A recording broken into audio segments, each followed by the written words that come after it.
Hello and welcome to Staying the Course, a podcast on navigating the challenges of part-time study and lifelong learning. If you are new to the channel, do subscribe if you find this helpful.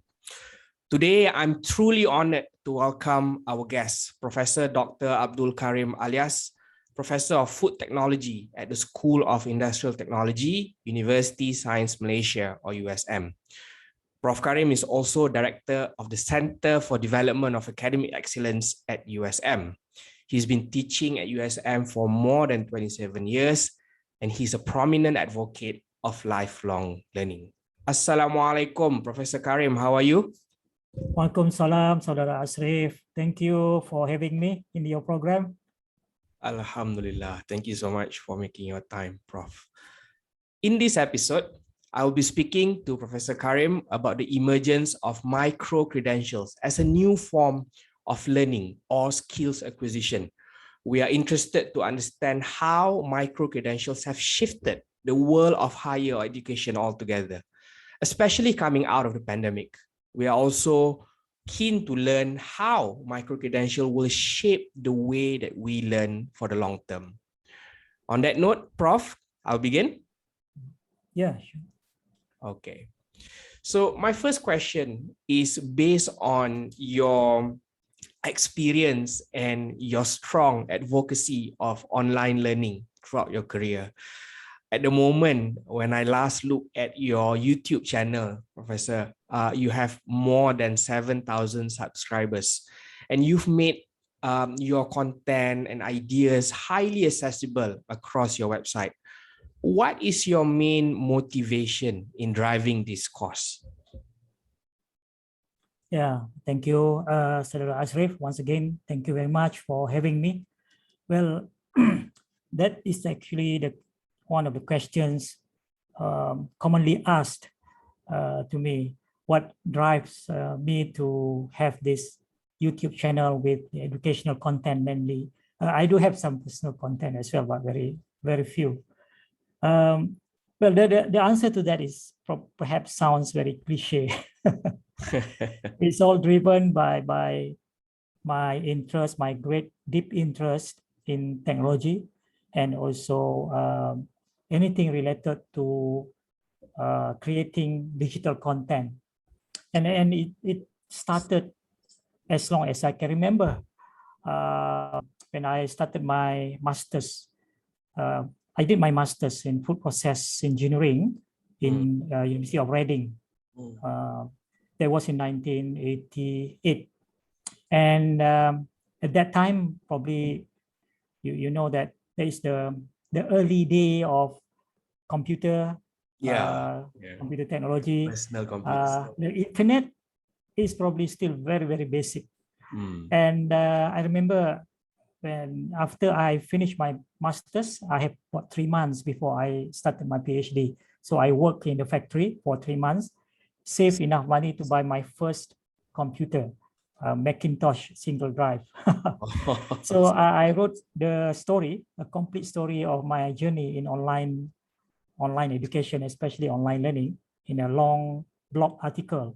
Why I love online learning so much. So it's on Medium platform, which is a blogging platform called Medium. And I have that one article that I wrote to describe the story of my journey in online education. So in other words, the passion and the interest already started around that time. And when I was doing my PhD, I basically in the university, I was known as one of the the wizard, the computer wizard. So anything related to computer, people, especially Malaysian, will find me, will get me to help them. Then came back to join USM in 1994, and at that time the internet is still also very basic. But I started my first website. I have to learn HTML to do the website. So I started creating content as early as I can remember when I joined USM in the form of website. So I remember I have one website called One Stop learning, one-stop e-learning center.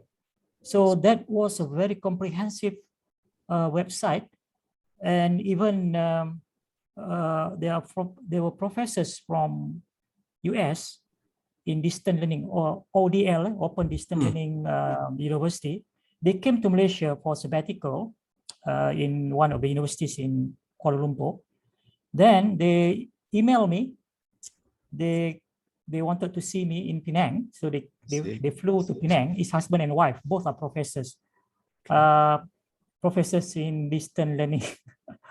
They wanted to see me because they came across my website, and they said, your website is very, very useful, very comprehensive, very useful for people who want to learn more about e-learning.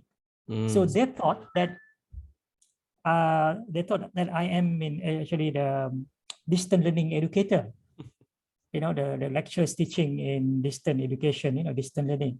So they were surprised when they learned that I am actually food technologist, not from education background, not from distant learning background. So I started creating content in the very basic form, in the form of website.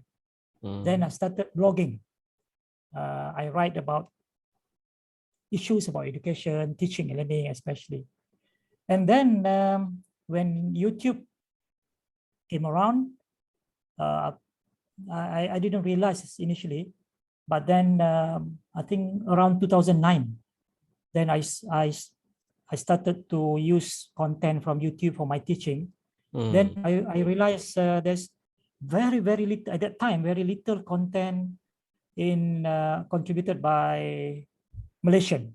I see. By Malaysian.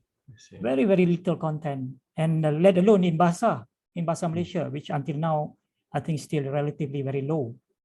And that is the time when I started to create my content in YouTube. So my YouTube channel actually started in 2009, if I'm mistaken, yeah, in 2009. So and since then I didn't look back lah, basically. Yes. So I continue to create content on YouTube. So that's the video format or the video content.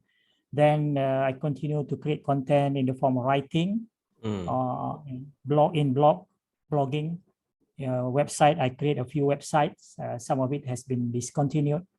And my presentation, the PowerPoint presentation, I upload to SlideShare.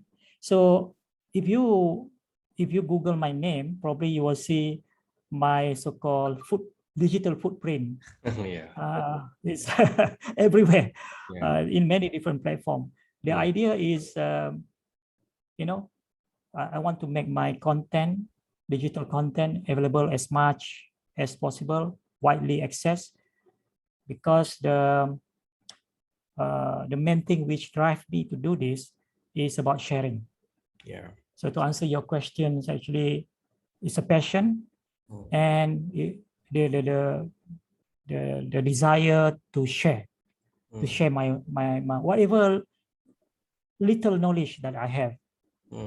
We don't have that much, knowledge. So whatever little knowledge we have, we should share. And because I believe, and that now become my mission, for the rest of my life.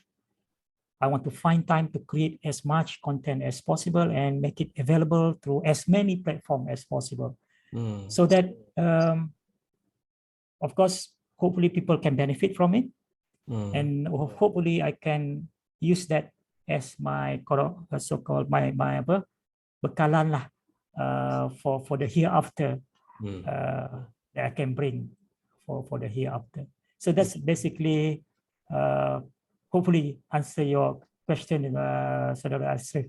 Yes, definitely. And I take inspiration from your intent of sharing for the hereafter, because I think we'll never know where the knowledge would go and how it will be practiced and how it could benefit society. Yes. On that note, Prof, my next question is shifting a bit on the formal form of learning that we have adapted as coming out of the COVID-19 pandemic. whereby both work and study have migrated into a virtual environment almost overnight, where everybody had to adapt in an accelerated manner. We are now in the verge of the recovery, and some campuses have opened and some hybrid classrooms have coming out of this result. From your experience, and you have a head start in a way in doing online teaching and learning, how do you think this experience of online education will shape the future of learning, especially in higher education? Yes, I think the pandemic in many ways has brought about a different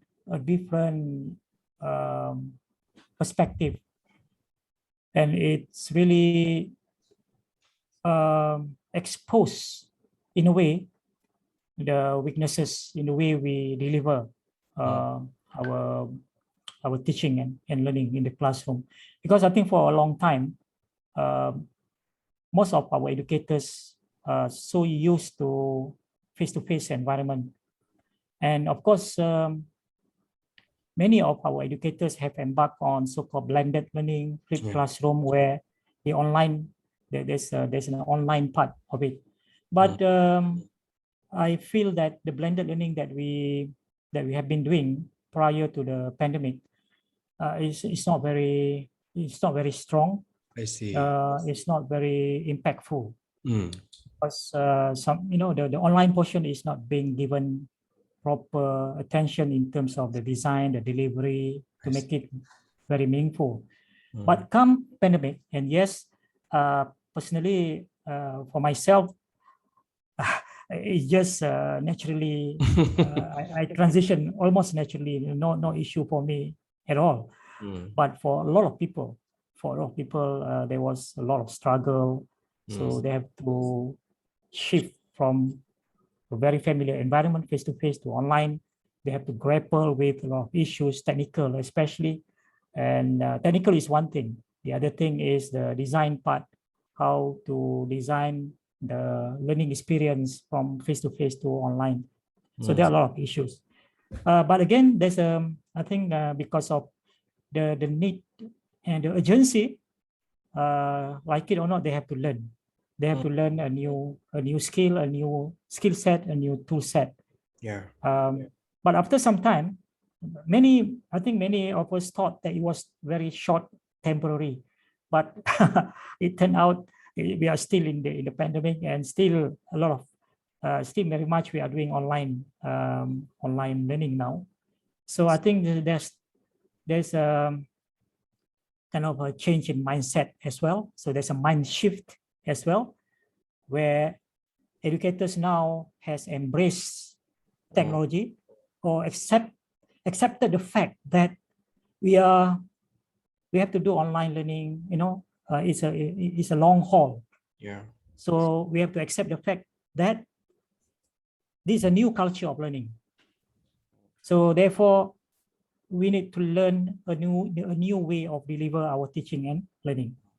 So some people ask me, after pandemic, maybe we will go back to face-to-face. Yeah. So they ask me whether many of educators, teachers, lecturers, and so on will now abandon whatever they have learned in the online delivery and go back to the old way of doing things in face-to-face. So my answer to that is I'm quite optimistic that after they have seen the so-called the power of technology and how it can enrich the learning experience of the students, I'm sure they will appreciate how much actually technology can be used to complement what they do in a face-to-face. So it will be such a waste if we go back to the normal, so-called new normal face-to-face class, if they don't leverage the power of technology and whatever that they have learned, the skill set that they have learned, to enrich, to complement, to add value. So that's the keyword. It's about enriching and adding value to the face-to-face classroom. So moving forward, to answer your question just now, I think the pandemic has changed, even transformed the way we do things in the classroom, and the way we design and deliver the curriculum, the teaching and learning. And the beneficiary is, of course, our students. But of course, having said that, after almost 2 years, I still see there's a lot of room for improvement in terms of the skill set. It's not about learning the tools. The tools can be learned easily, but it's about how to use the tools more effectively, to integrate the technology seamlessly into the course design, into the lesson design, lesson plan, and to really realize the value and the power, leverage the value and the power of technology to provide the best learning, the memorable, impactful learning experience for the student. I'm very hopeful that moving forward, whatever events in the future, our lecturers, our teachers, our educators will be more ready, or even ever ready. I call it a future ready, future proof kind of educators, future ready and future proof students, and future proof kind of education system for Malaysia. I see. So I was in a lecture the other day with the spider cam that detects where the lecturer and when he or she is speaking. I was quite amazed with the technology, because it tries to emulate as much as possible the experience of being there in the classroom, where although I'm 6,000 miles away. So new experience even for the learner, and like you said, even after 2 years, how we effectively use a tool is still the key differentiator on how the experience is enriched. My question now is on USM, whereby USM have partnered with Open Learning in developing micro credentials at USM, which is the heart of our conversation today. So I was looking at the list of modules, and I think it's a very, very diverse range of topics, from project management all the way to health and medicine. I think the beauty of it is the accessibility and also the empowerment that it gives to the learner in choosing what's really relevant and focused and targeted. How has the reception been of the program, Prof? And what's your long-term aspiration for micro-credential at USM? Well, the reception in on one, I think that there are two aspects here. One is on our staff, our own USM academic staff. How do they see micro-credential, and how do they respond to this big agenda of USM? The other one is how the public or the stakeholders receive the micro-credential program from USM. A lot of people still do not know much about micro-credential. Even among the academia and also among the industry, in the L&D, learning and development industry. Still a new thing as far as Malaysia is concerned, but not so new things, I think, in other countries, especially in US, Europe, Australia. But basically, any new endeavors, new things, there will be people who are skeptics, people who are quite resistant to change because it's a new idea, because they do not know what is it. So that's normal. Therefore, the buying in always has to happen first. And as far as USM is concerned, I've been actually talking about micro-credentials since 2018, Wow. if I recall correctly. Yeah, if I remember correctly, since 2018. And at that time, in 2018, even at the national level, in other people in the academia still do not, do not know much, or don't you don't talk about micro-credential. At that time, still MOOC is still MOOC, Massive Open Online Courses, is still the so-called buzzword. 2014, and I was also involved heavily in MOOC I see. by ministry. Yeah, but 2018 in USM, we started the initiative in 2018, but very small level. And we do our soft launch of micro-credential, if not mistaken, in 2019, early 2019. But still, it doesn't really kind of take off very much until 2020. So that's a time when we have a new leadership, and our new vice chancellor now. Previously also our Dato Asma pushed very hard to make this happen. I see. Because micro-credential is actually just an online program. The only difference is we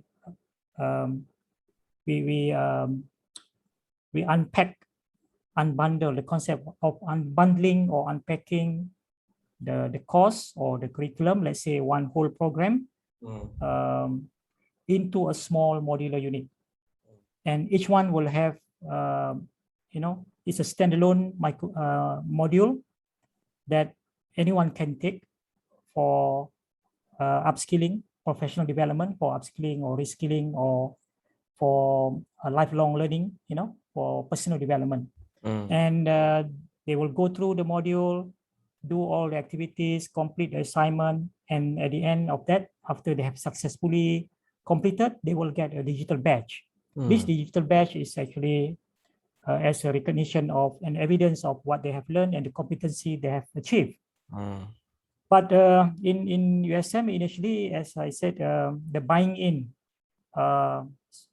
in order to get a buy-in, I did a very kind of very intensive roadshow. I see. I went to the different school, we call it school in USM, their department, to do the briefing and convincing them, to do the convincing and make them understand why we should embark on micro-credential, the what, the why, and only later on the how. So those are the stages. And how this micro-credential will in the future will grow, and the direction, I think if people realize that micro-credential is a game changer, because the idea about micro-credential is you can deliver any program. It can be the existing academic program, accredited academic program in the university, or it can be also, for program for upskilling, reskilling, for professional development, for the industry. The idea is we can make the program very flexible. So the selling point here is about the flexibility of micro-credential program. The idea of micro-credential is to cater for those people that are now working in the industry or in any government agencies and so on, but they want to continue their education. Some of them probably do not have a degree. They only have SPM, STPM, or diploma, and they aspire to get a degree. So now they can, the option that we have before this, they can go for ODL program, open distance learning program. But the ODL program, in a way, is flexible, but not flexible enough. Not flexible enough. We want to make it even more flexible, because this is how the micro-credential actually designed to enable people to take to take it module by module, then they can bundle them, stack them together through the so-called stackable credential pathway. And in the end, they can take the whole set of module in the program, and that program can lead to the full qualification, full degree qualification, diploma, or even master's. And it is now possible to do that now because MQA has come up with a guideline for the micro-credential. I see. So the flexibility, accessibility, learning on demand concept. In a way, the easiest way to understand about micro-credential is to look at what Apple has done to music industry. Okay. iTunes, the concept of iTunes. So I always use this metaphor because very easy to understand. Yeah. The old days, if you like one or two songs from one album, you cannot just buy those songs that you like. Yeah. You have to buy the whole album, right? Yeah. But in the whole album, there are probably, I don't know, 12 songs, usually 10 or 12 songs. But maybe the only one song that you really like. Yeah. But you have to pay. You have to pay for the whole album. Yeah. No choice. Just like now, if I enroll in a degree program 4 years, I have to pay for the whole 4 years. And I have to complete 120 credits, 8 semesters, nothing less than that, in order to get a full degree. So this is a so-called traditional education program that we have now. It's all or nothing. Yeah. If you, let's say, quit on the 7th semester, you have already 100 credit in your, in your collection, and you quit, then 100 credit that you have has no meaning. Yeah. It because you don't complete the whole program, so you don't get anything. It's nothing. So Steve Jobs was very, very clever. He said, why should I buy the whole album if I can buy only 1 or 2 songs that I like from the album? Yeah. So the concept of unbundling the album and give a choice and the freedom to the consumer to buy what only song that they like. And this is the same idea of micro-credential. We're unbundling the whole curriculum and we can offer it as a standalone module.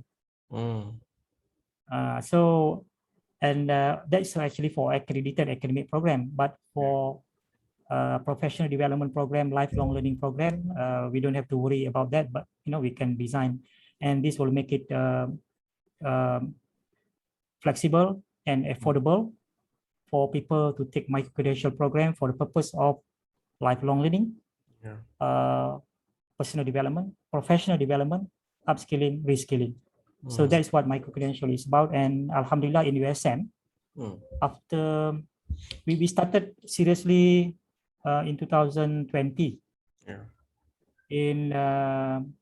That was in the 2020. We started in 2019, but seriously in 2020. And suddenly we have this pandemic lockdown. So there was a setback, but we continue, we keep pushing. And Alhamdulillah, so far we have around 300 plus micro-credential module that we have developed. And those that you see on the platform, those are the completed one. I see. And in terms of acceptance of the public, I can say that so far 2 programs that already kind of selling. One is a nursing program. And this nursing program, the customer is all the 100,000 plus nurses in Malaysia. Wow. Because they take this one for CPD. Okay. Because they have to take a certain CPD point in order for them to practice. Okay. And the other one that we have rolled out recently is by School of Pharmaceutical Science. And these are the modules for pharmacists. I see. Because professional pharmacists, again, just like nurses, they have to take a CPD. in order for them to practice as pharmacists. So this program, we partner with Malaysian Pharmacists MPS, Malaysian Pharmacists Society MPS. So MPS, under MPS, all the pharmacists in Malaysia have to register, the registered pharmacists under this MPS, so they can take this module for their professional development. And those are the two programs that currently running, but we are excited now, waiting for another, this one a very big one, bachelor degree program. Okay. Fully in micro-credential format. Okay. And we will offer this program, we will roll out this program for one big industry in Malaysia. I see. So we are working on it now.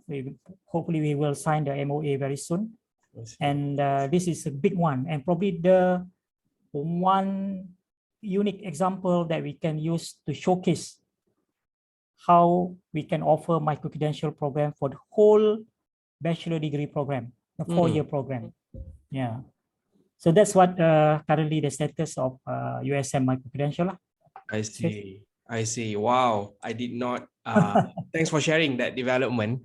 I did not know that it could be extended to a bachelor's degree. Even to master's. Yeah. So even to master's. Yeah. So because the one that I've seen before is micro-credential being stackable going to a master's.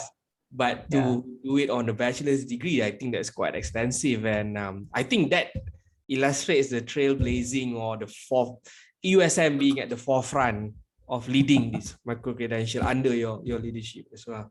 I can tell you the bachelor program one, the bachelor program is very complicated.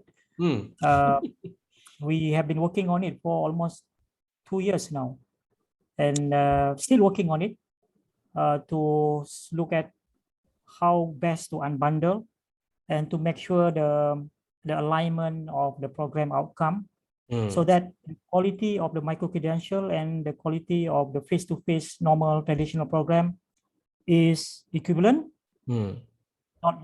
nothing less than, so we cannot compromise on the quality. So that is where the complexity of designing to make it into the modular level. It's not easy. I can tell you it's not easy. But of course, with that,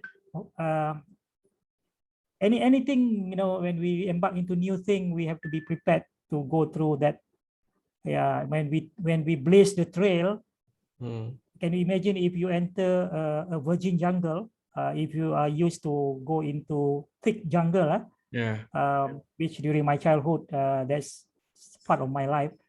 So to blaze the trail, is so hard because the jungle is very dense. Same thing here.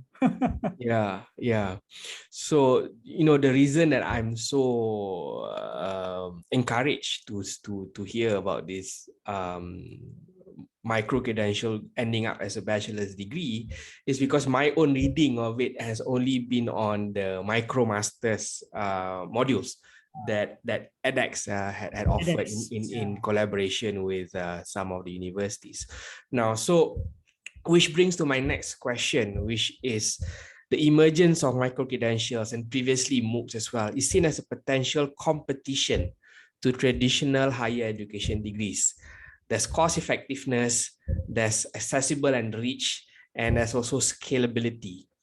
What's your view in this development? Is there a point of convergence, or will there be an increase of micro-credentials replacing the traditional method of acquiring qualifications or degrees? I prefer to look at this micro-credential and any online initiative, including MOOC, as to complement rather than replacing. I think we still need, I think the traditional university will exist for a long time. And having micro-credential, MOOC, and other online initiative, including open educational resources, OER. I think recently the minister talked about inclusive open educational resources in one of his presentation, I think in UNESCO recently. So currently, for those who are not familiar with the development in online education, micro-credential is perhaps the new kids on the block, I would say. And this is a real game changer, I believe very strongly this is a game changer, and moving forward, everyone should look at how they can leverage. The second one is MOOC has been around since 2012 and is still there, and USM is still very much continue doing MOOC as well, because the target group are different. And then we have also open educational resources. In the early days, when online education came to the fore, MIT was, I would say, MIT was probably the early trailblazer. Yeah. They still are. They still they are still the trailblazer. In the early days, they introduced OpenCourseware, OCW. Yeah. Then UNESCO also during that time, around that time, also championed the open educational resources, OER. Okay, and these two are actually complementing each other. OER is about content. OpenCourseware is about the whole course. And then later on, it evolved into the MOOC concept, massive open online course, where MIT open up their courses to the public, some of the courses, and they get millions, thousands, and millions of people around the world register in the course. One of the highest MOOC, one of the most popular MOOC has 3 million students in the course. The name of the course is Learning How to Learn by forgot the name.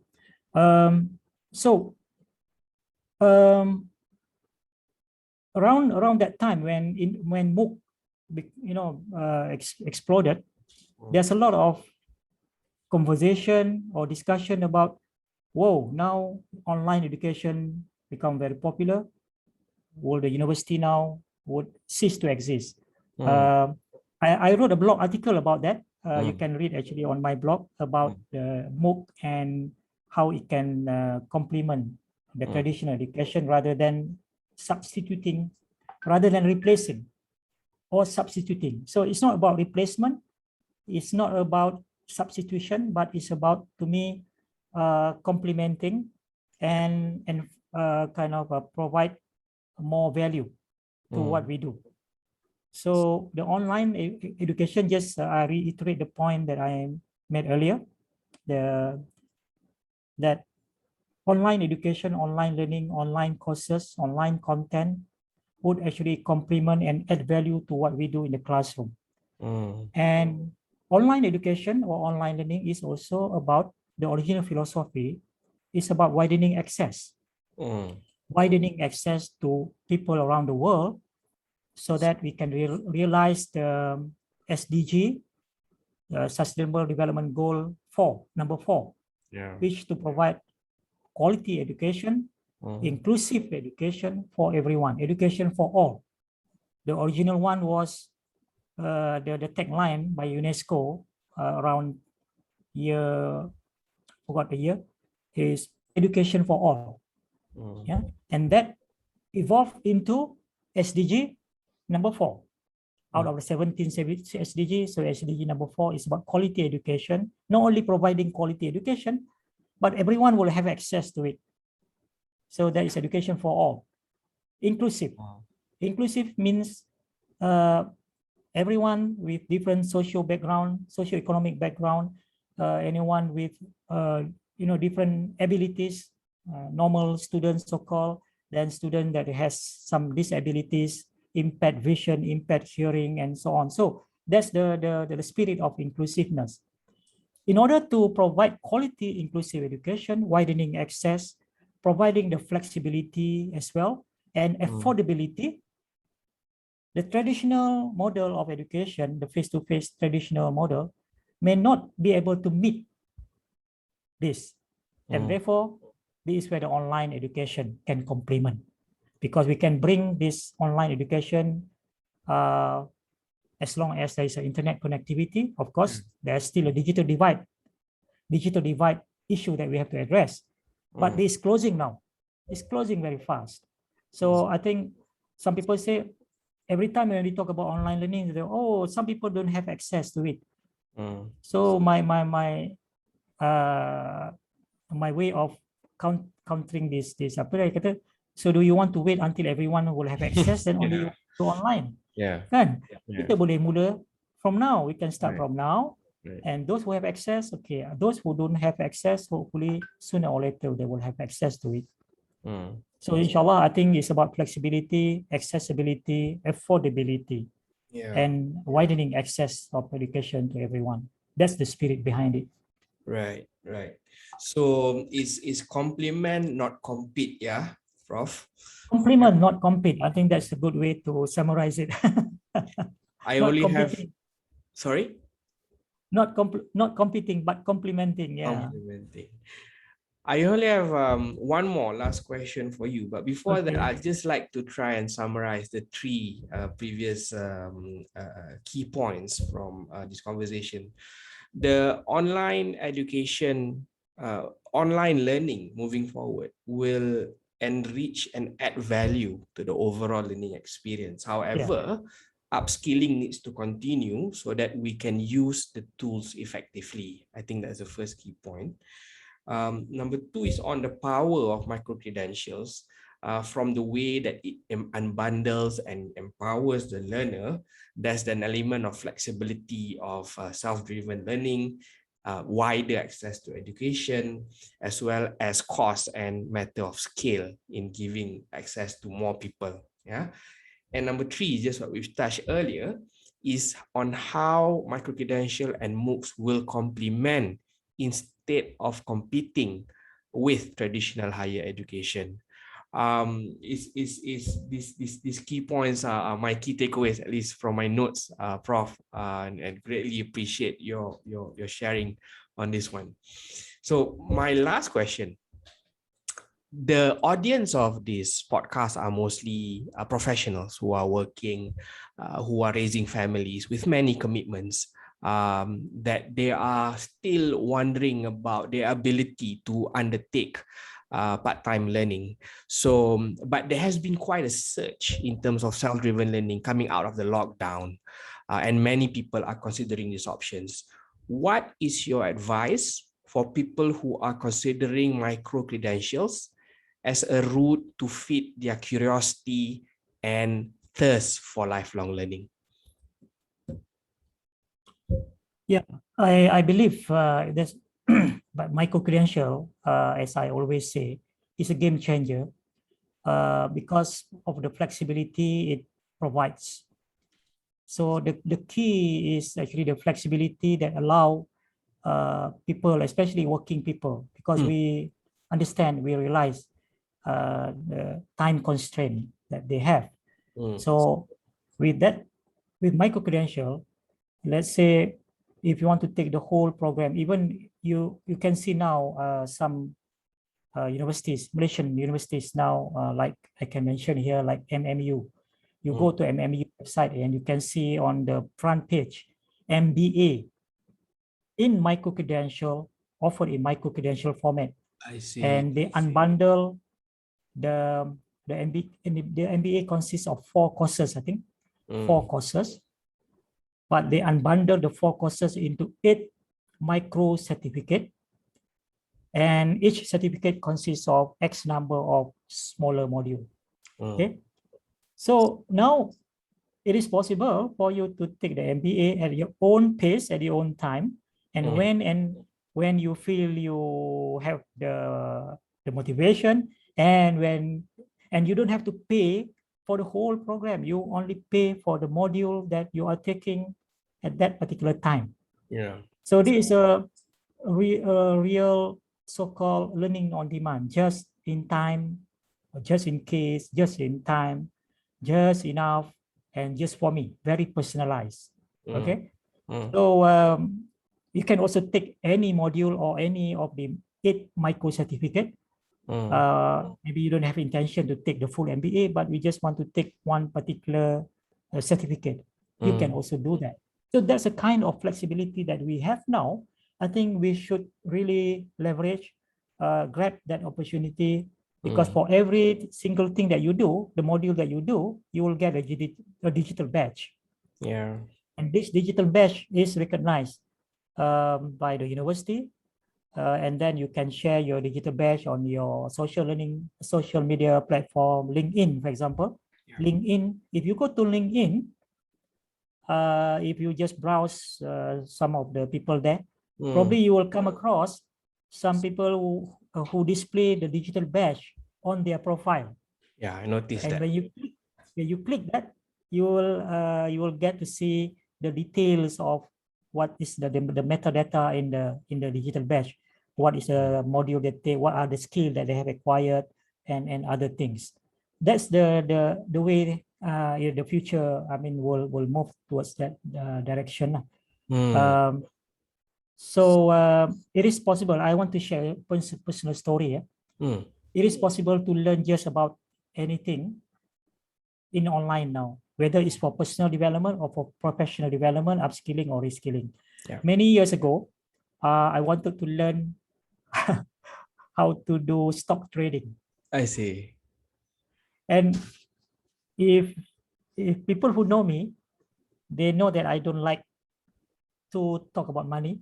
And I don't know much about all these things related to money, let alone stock trading. I had zero knowledge on stock trading. But I have reason to learn about stock trading because of something. So I thought, okay, I want to challenge myself now. Actually, my children, 3 of them, went to a course, very expensive. They have to pay like 4,000-5,000 to learn about stock trading. I see. So I said, I don't have time to go to that courses, you know. So, but I will challenge myself now to learn online from zero and until I become a hero, zero to hero. So I took 5 online courses on the platform called Udemy, yeah, UDEMY. Took 5 courses. Then it took me about 3 months or maybe slightly more to go through the 5 courses until I have the confidence. Then I opened the account. I took 2 days leave. Then I did 3 trading. And all the trading with good profit. The first one, about 25% profit. Wow. Second and the third one is about 10-11% profit. I see. And then I stopped. I just wanted to prove a point that anyone can learn something from zero to hero in online learning. The main thing, the key is you must have reason to learn. Yeah. You must have reason and a clear reason and motivation to learn about something that you really want to learn. If you are highly motivated, and I can guarantee you can learn just about anything through online learning. The only key is motivation. That's all. You must have clear reason why you want to learn. Right. Clarity, purpose, and motivation. Yeah, Prof? Yes. Wow. Okay, Prof. It's driven by your own motivation. Yeah. Yeah. And thanks for sharing your story. I would have continued playing trading if I were you, though. I would stop. Yeah, I think when I retire next year, probably I will revisit that. And because I find that if you really have solid knowledge, you can actually make money doing stock trading. But of course, there are a lot of apa orang kata tips lah, you know. Of course. Your emotion and so on, you must control and you must really know what you are doing. So I will revisit that maybe. Yeah, inshallah.